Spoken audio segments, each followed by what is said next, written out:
বেলে মাটির বৈশিষ্ট্য।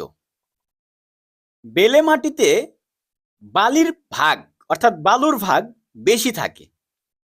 নামই বেলে মাটি, এখানে অবশ্যই বালুর পরিমাণটা কি থাকবে? তুলনামূলক বেশি থাকবে।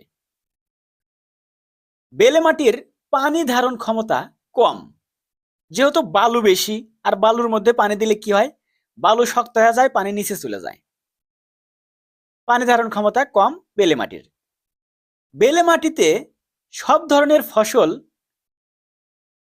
তেমন ভালো হয় না, তবে তরমুজ, শসা, বাঙ্গি, চীনাবাদাম, মিষ্টি আলু ইত্যাদি ভালো জন্মে। সব ধরনের ফসল ভালো হয় না, কারণ হচ্ছে পানি ধারণ ক্ষমতা কম। বেশিরভাগ ফসলের জন্য কি লাগে? মাটিতে পানি এবং মাটিতে রসালো হইতে হয়, কিন্তু বেলে মাটি তো তা না। এই কারণে সব ধরনের ফসল কম হয়। তবে কিছু কিছু ফসল এগুলা অনেক নিচে শিকড় যায়, যেমন তরমুজ, শসা, বাঙ্গি এবং এগুলা বালু মাটিতে, বেলে মাটিতে এগুলো ভালো হয়। চীনাবাদাম, মিষ্টি আলু ইত্যাদি ভালো জন্মে।